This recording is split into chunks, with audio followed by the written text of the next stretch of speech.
আরে ভাই, আমার আর আপনার নেতা কতদিন আমাদের জন্য জেল খেটেছেন বলেন? আমার আর আপনার নেতা কতদিন আমাদের জন্য না খায়া ছিলেন? আমার আর আপনার নেতা কতদিন আমাদের জন্য শরীরটা ক্ষতবিক্ষত করেছেন? আমার আর আপনার নেতা কয়বার নিজের দাঁতকে শহীদ করেছেন? আমাদের জন্য কতবার মাথা মোবারককে টুকরা টুকরা করেছে, ক্ষতবিক্ষত করেছে? কয়দিন করেছে?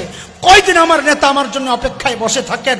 অথচ আল্লাহ এমন এক বড় নিয়ামত নবী দিয়েছেন, যেই নবী আমার আর আপনার জন্য জেল খেটেছেন, যেই নবী আমার আর আপনার জন্য না খেয়েছিলেন, যেই নবী আমার আর আপনার জন্য তার দেহ মুবারককে রক্তাক্ত করেছেন, যেই নবী আমার আর আপনার জন্য তার মাথা মুবারক ক্ষতবিক্ষত করেছেন, তার দাঁতকে শহীদ করেছেন। আরে শুধু তাই না, আজও অপেক্ষা করতেছে কখন আমি আর তুমি যাব, আমাদেরকে সুপারিশ করায়া মালিকের দরবার থেকে ছুটাইয়া আমাদেরকে নিয়ে জান্নাতে চলে যাবে।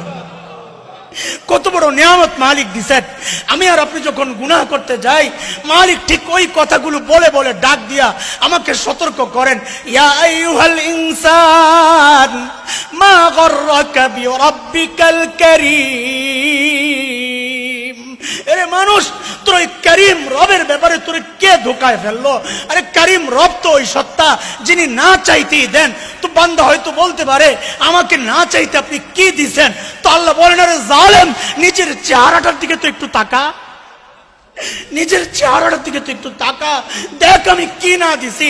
আল্লাযী খলাকাকা ফাসাওয়াকা ফাআদালাক। দেখ কি সুন্দর করে তোর চেহারা সাজাইছি, তোর মতো সুন্দর করে আমি কোন মাখলুক বানাই নাই।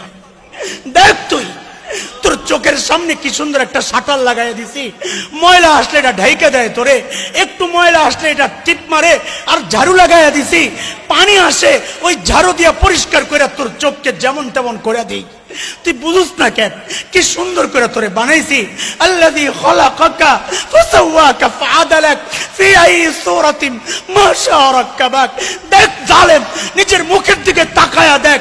আরে তোর ওই করিম রবের ব্যাপারে তোর কে ধোকায় ফেললো?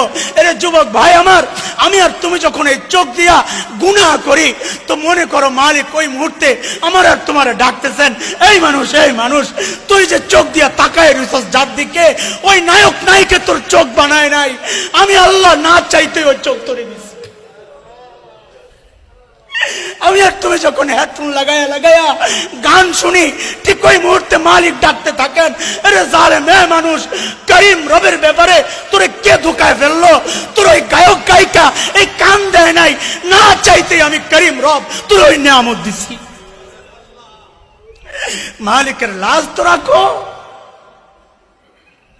এত এত নিয়ামত পায়া, এত এত নিয়ামত পায়া ওই মালিকের নাফরমানি কেমনে করব?